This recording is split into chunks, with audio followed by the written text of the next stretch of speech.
Well, thanks for tuning into the Mutual Fund Show. I'm Niraj Shah. We're starting a few minutes late, but I tell you, all of you want to lap up those telecom stocks. You better tell your telecom providers to improve the connectivity. We had a horrid time trying to do all of this together before it could get on air. But nevertheless, here we are. And the idea of today's show is to try and figure out some answers to some pressing questions that people have. Remember, all social media lines are open. So if you have some questions during the live show as well, do try and put them across, and I'll try and take them with our experts.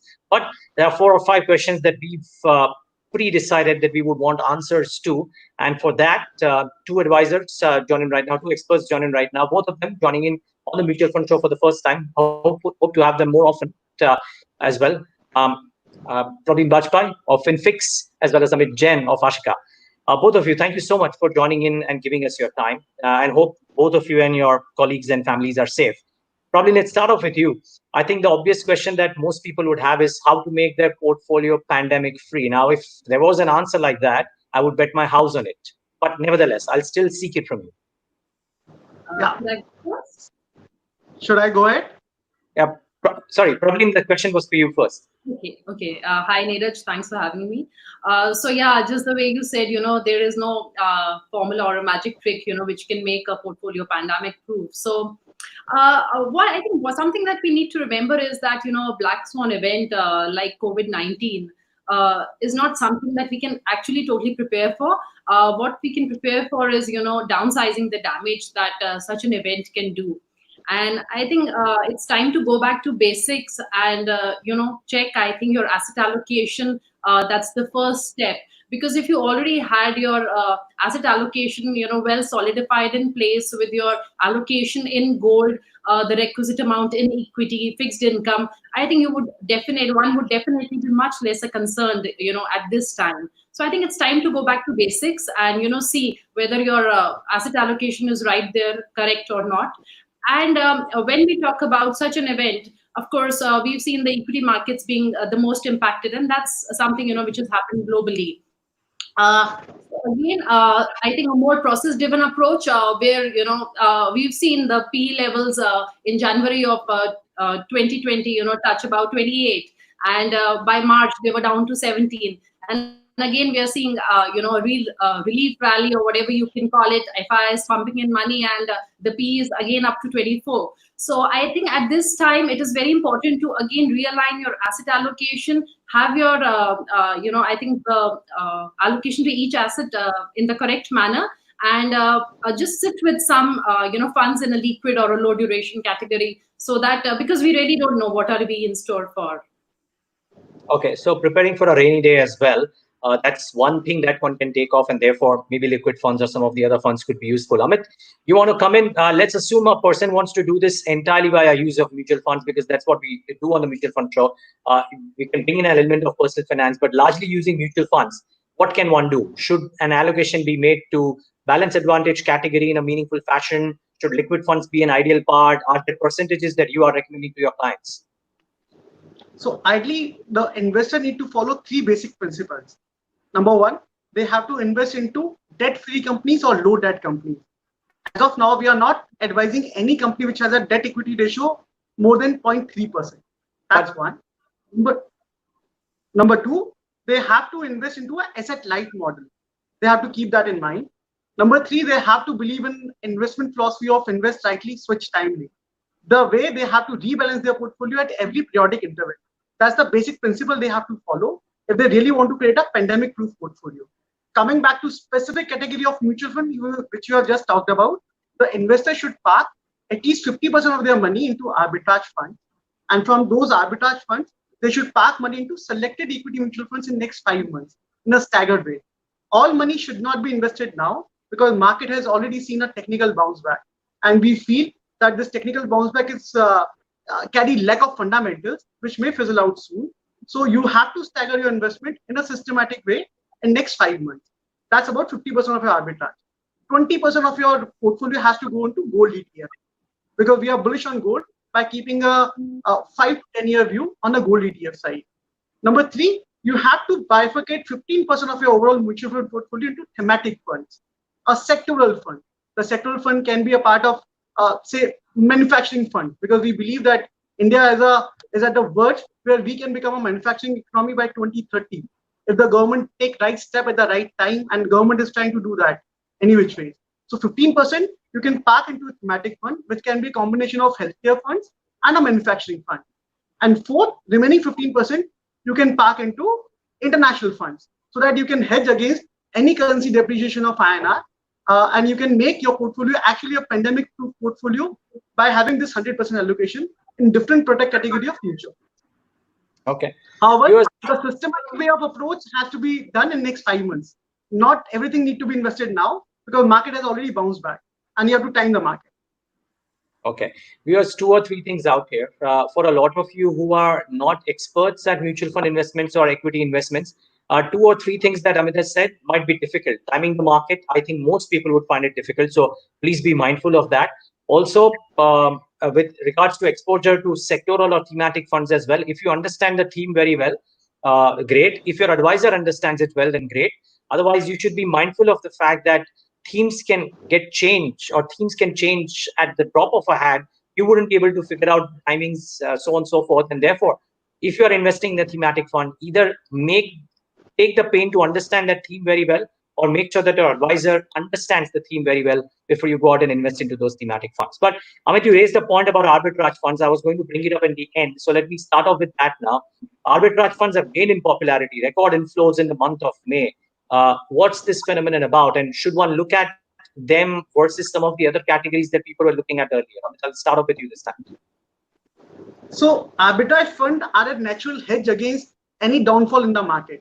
To all our large family offices, we advise them exit from equity mutual funds on 16 January 2020 because we were feeling that market may correct big time, and probably our group philosophy is also invest slightly, switch timely. We believe in timing. We are a new school of thought. We don't believe in only spending time in the market. We believe that you have to time the market as well. It is not important that you have to play every ball. At times you have to give it a dot ball if you really want to make money, right? So you have to time the market, and that's what we did for investors. So we advised them to move from equity to arbitrage fund on 16 January. However, arbitrage fund is a temporary parking of the money. It is not an investment at all, right? So that category. So whosoever parking money in arbitrage fund, it is just to park it so they can move money into equity mutual fund in a systematic way. So if this product category is only merely parking and parking the money, and it is better than the liquid fund post-tax returns precisely. That's our view on arbitrage fund. Only for parking the money. Ultimately, money have to move into equities because we'll get a better valuation in next 6 months if we follow a systematic approach of investment in next 5 months. Because till US election, we feel the market will bottom out, and post US election, the market will get a direction only from US election result. How it is going to shape up. Okay. Prableen, you started off your answer saying that some bit of money could be parked in liquid funds as well. I love it when people have differing opinions because that's what makes the market, right? That's my question to you. When you look at arbitrage funds, what are your thoughts here? What kind of investors should opt for them because there have been record inflows? Are they better than liquid funds? Okay, Niraj. So, again, I'll just like to point out one thing that all of us, I think we are often swayed by the, regency bias. That means that we like to go and pick or move into an asset class where we find comfort in terms of some good returns. So I think currently a lot of investors are scared of the debt category, and I think that somewhere must have probably has resulted in a move towards the arbitrage fund space. Having said that, I would say for a time duration between 0 to 3 months, I won't be very comfortable with arbitrage. I think one should have a vision of at least 6 months to be in that category. Why do you say so? Because there might not be enough spread out there, and the opportunity might not be there to really make money from the difference between the spot and the future markets on the system that it plays. And if those opportunities are not there, eventually they end up parking money in the liquid space itself. So I guess it makes sense. If it's really for a shorter duration, 0 to 3 months, I would like to stick with liquid. I feel 1 or 2% extra returns in such times shouldn't be the focus point. It's very, very important to be in a space which you understand. A lot of retail investors don't understand that space. That's what I feel. Okay. Because again, the point out here that, so for example, and I would like to ask Amit about why he prefers arbitrage over liquid, because I think probably makes a fair point too. But keep in mind, viewers, that if you have an advisor who can guide you towards why you should do X over Y or Y over Z, it's great to take a lot of these calls because the advisor is there with the knowledge to be able to guide you. If not, and if you're investing on your own, which is also not a bad thing, by the way, everybody should learn what they want to do, then please be mindful of what you're getting into and whether you know the product category completely. But Amit, quick 30, 60-second view. Why are you saying that go into arbitrage funds over liquid funds? What if the person wants to park the money for less than 3 months, as probably is saying? I think we are fine. We are not very fixed on arbitrage and liquid. I'll be honest. No, but still, the reason, Amit, sorry, Amit, the reason why I'm actually asking you to stress upon it is because there have been record inflows. So I'm guessing a lot of people have moved in that category. So maybe they're moved in with a particular thought process. Why is it that, for example, you may not be fixed, but why do you think that arbitrage funds score over liquid funds or don't score? So post-tax return, you will find better in arbitrage fund. And when the market is volatile, which we are expecting market to be, then you will find these opportunities even in the short term. So example, market was 7,500, now back to 10,200 Nifty, right? Okay. So in volatile market, you will always find opportunity in arbitrage. So I disagree with the thought that you will not find margin. The market is going to be volatile, and the volatility is going to be here in next 6 months for sure, because a lot of geopolitical things are happening in the world. So we prefer arbitrage fund over it, and over post-tax return in arbitrage will be better. Okay, very good. There are two schools of thought, and both can be correct, frankly, or but that's what makes the market, as I said. Now, probably let me start. Sorry. I just like to add something here. That the post-tax return, when we are saying that it's probably, it's basically for people in a very higher income slab and not for everyone. So obviously for somebody, who's in the higher income slab, for them it would make sense, but not for everybody. That advantage won't exist. Again, a point to ponder over. Figure out your income slab as well. Sorry, Amit, you have the last 30 seconds on this. We need to move on to the other questions. You want to make a point? Niraj, we advise family offices above 100 crores only. Sure. Okay, so for your client category, it's fine. Okay. Well, 100 crore and above. Okay. So viewers, if you are in the 100 crore plus category, then sure, just make sure that you follow those points as well.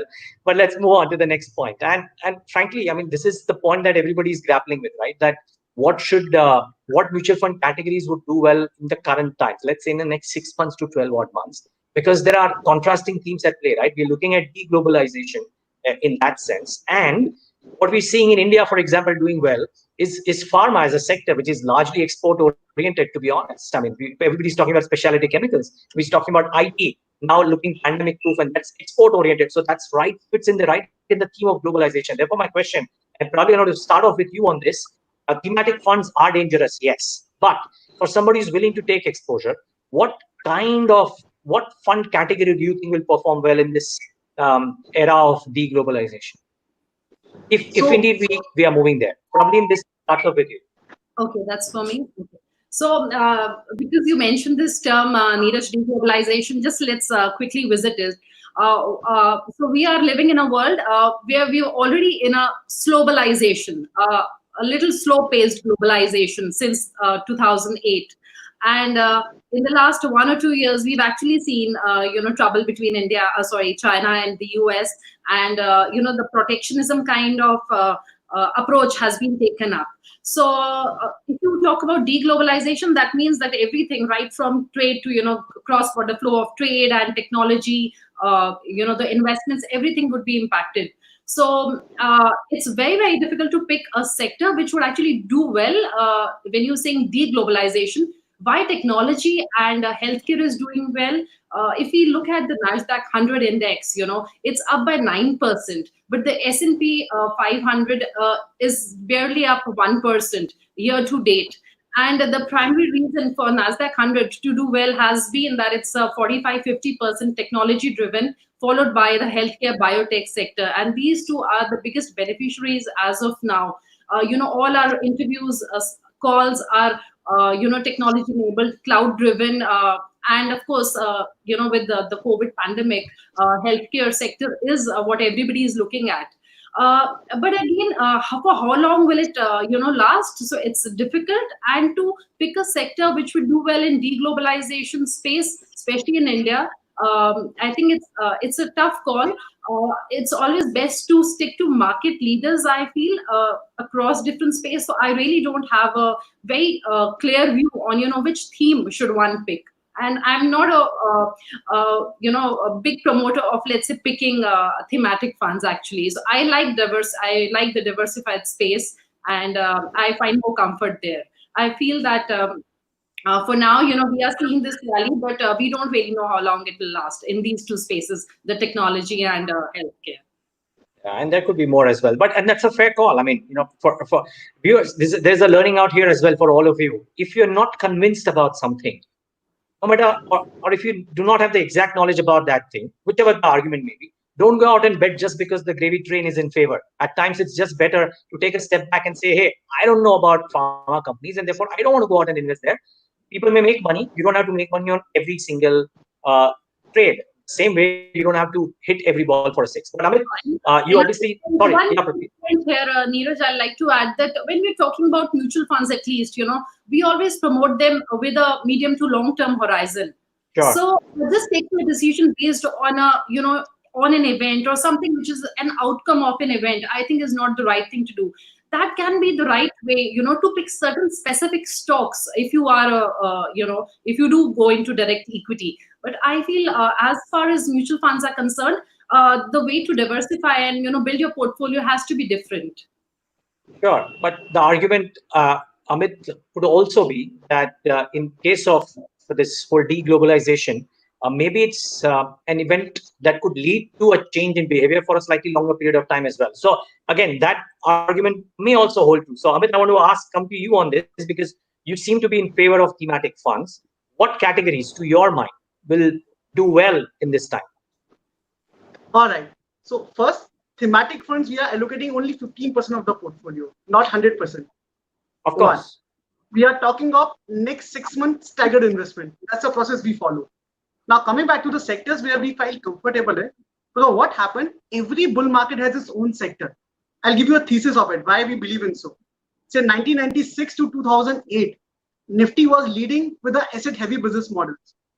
Sure. Say something like ONGC, GAIL, JP Associate, DLF of the world were leading the entry those days, right? Sure. And post 2008, it's an asset-light model which has worked out very, very well, which is banking sector. And they were probably 43% on Nifty weightage when we advised exit on 16 January 2020. The banking weightage was around 44% in the Nifty, right? Sure. So every market and every phase of the economy has new sector which lead it, right? So you should be able to identify the winners well in advance. And at Ashika Wealth Advisor, we believe in preempting the cycle of asset class and sectors rather than doing a postmortem. So that's a thesis which we work with. So once you understand the thesis, I can give you a brief what sectors we are comfortable with going forward. Because we are a strong believer, it is going to be an era of deglobalization going forward.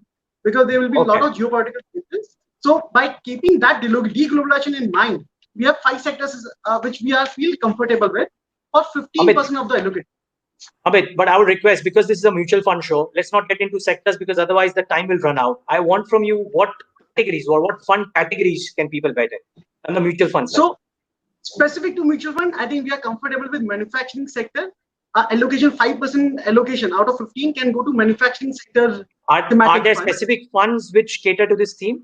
Would you be able to tell us? They are. So something like ICICI manufacturing sector fund, or you have Aditya Birla manufacturing sector fund. You can put money 5% into it out of your 100. 5% can go to healthcare, and 5% can go to IT sector as well. Because any which way, most of the diversified equity mutual fund invested into banks any which ways. That's how their portfolios are. Today, any large cap mutual fund, by default carry 40% weightage or 30% weightage in banking stock. So don't get into banking sector again, because you have already got a banking exposure into open diversified equity mutual funds. So it's better you diversify across asset class, one, which I said, gold, international funds, and mutual fund, equity mutual fund. Even in equity, you can have thematic funds, 15% of your portfolio. Okay, fair point. Let's move on to the next one. And I think there's a point that somebody made about why people should not, in fact, go in for large cap funds. It's a train of thought that the returns would be index hugging at best, very difficult to outperform under the current circumstances that SEBI is laid out as well. And therefore, maybe it's better to buy into ETFs where the expense ratios are lower. So therefore, my question And Amit, I'll start off with you on this. Is it advisable to buy into large cap funds, or would you rather choose multi-cap funds wherein the fund manager has the flexibility to even choose some smaller bets? Are large cap funds a no-no? So Niraj, my honest view on this, I believe choosing the investment on the basis of large cap, mid cap, or small cap is an old school of thought, and we don't believe in that. Right? I'll give you a typical example. There are a lot of stocks which were large cap in 2007, and today either they don't exist or they are mid caps. To name a few, something like Bhel, which was a Navratna company in 2007, and today we know it's hardly a mid cap. ONGC of the world, JP Associate does not exist, right? DLF, the price was 1300, today it's traded around 200 rupees. They were large cap in 2007, right? So it's just an example. And a lot of companies don't even exist today. Unitech of the world, right? So we believe that if you really want to make money going forward in India and across the globe, you should discard this old school of thought where you diversify your investment based on large cap, mid cap, or small cap. You should invest into a right sector. Your scheme, when I say mutual fund scheme, should invest to right sectors and right entry and exit points. Yeah, but Amit, my point is from an investor's perspective, should the investor choose a large cap fund, or should the investors go for multi-cap fund or mid-cap funds or small cap funds? That's the question, really. So if I have only 3 categories, then I'll choose multi-cap. Okay. No, you have multiple categories. I'm asking whether people who have investments in large cap funds right now, should they stick to large cap funds, or because they will give index hugging returns, it's better to diversify into some other categories? We believe in a multi-cap funds from a 3 to 5 year perspective, because the fund manager has more flexibility in choosing the right stock at the right time. Then we leave it to a discretion of fund manager. Okay. Prableen, again, I'm not forcing your hands here into a category 1, 2, or 3, but my larger question is this: because large cap funds may have limitations in terms of being able to outperform the index ETFs meaningfully, is it better to look away from large cap funds into some other categories? Somebody has exposure to large cap funds. Should that person stick to large cap funds, or should that person diversify? Okay, Niraj, again, going back to basics, why did the person invest in a large cap fund in the first place? See, when you invested, probably you did have a time horizon, you had a risk appetite, and for certain reason, one has invested in a certain category. Now, during the journey, just because a train probably seems to be going faster, you don't go and, get on that train. And, there might be phases where something which is sluggish currently will catch pace, So I don't think that, an allocation has to be made. What happens is with the large cap space that broadly when the indices are doing well, let's say, our Sensex and Nifty, people feel that, Nifty is going up, Sensex is going up, and their funds are not doing as well, or they don't see that kind of a recovery. Because of course the allocation is probably spread out into mid cap, multi cap, small cap funds and a bit of large cap. So somewhere that tendency to be in line with the broader markets definitely brings people to invest into the large cap category. And I think an index fund, somebody who's wanting to do it at starting right now can probably just pick an index fund, to find that comfort. And somebody who's already invested, I think you have to kind of stick to why you did invest in the first place. And I don't think that it makes sense to move out of category just based on a certain trend in the market, which has been there for a short time. Okay. Very important thing, just a quick follow-up there, Prableen. Over the last 3 years that we've done the mutual fund show, a lot of advisors have come in and said that if you're start off with large cap funds. My question is this then: for somebody who's starting off and is being advised to buy into large cap funds, should he do that, or should she do that, or should she invest into an Nifty ETF? I think, Niraj, it would depend. I think either of the two things is okay. One can pick an index fund that would also give the exposure to the largest companies, and somebody who's investing in a large cap fund will also have an allocation of 80% in the top 100 stocks. And if your fund manager does the trick right, you might end up beating the index. So, but closely, what we've seen that that scope has reduced over a period of time. So, I think just picking an index fund for a beginner is a good thing. Because that provides the comfort to that person that okay, I'm in line with the markets. It's very easy to understand how a product performs and moves basically, which is market related. Okay, Last question on the show, and Amit, I'll start off with you on this one. Are you taking interest rate calls and trying to get in and out or switch categories on the debt side? So going forward, we are not believer in debt mutual funds. I'll give you two reasons: accrual category and duration category. Right? Accrual category, we feel if this pandemic goes for long, we may face a lot of default on the bonds. At least in the triple B category, will face a lot of. There may be a possibility. The assumption is if this pandemic goes on, that's about accrual debt mutual fund category. For duration debt mutual fund category, we believe the interest rate almost bottomed out. There's hardly another 0.25 or 0.5% which may go down, even if it goes. But we don't believe that the rate of interest will further go down, at least in India. Unless US goes into negative territory, you will not find India will further cut rate of interest, right? So duration mutual fund perform very well when the rate of interest cycle is declining, and which has already declined. A lot of duration mutual fund has given a return of almost 18-19%, 15% in last 1 year, right? Compared to the accrual debt category of funds, which has given 7 to 8%, right? 7 to 9%, right?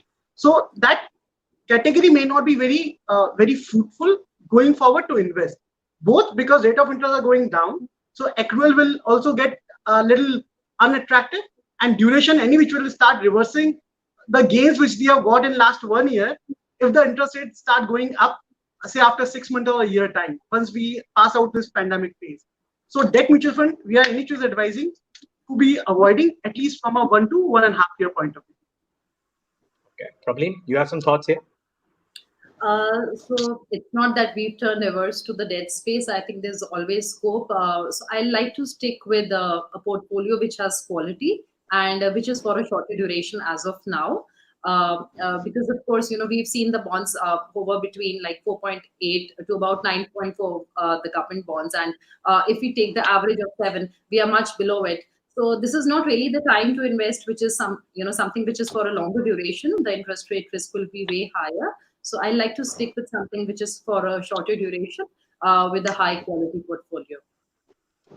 Okay, I'm afraid we've run out of time completely on this leg, but probably Amit, thank you so much, both of you, for taking the time out and being with us and answering some questions. Viewers, unfortunately, we've not been able to take questions on the show, but if you do have questions, do send them to us and we'll try and get Prableen or Amit or both to answer them during the course of the week as well. But take a moment to thank you for joining me today on the Mutual Fund Show. Thank you.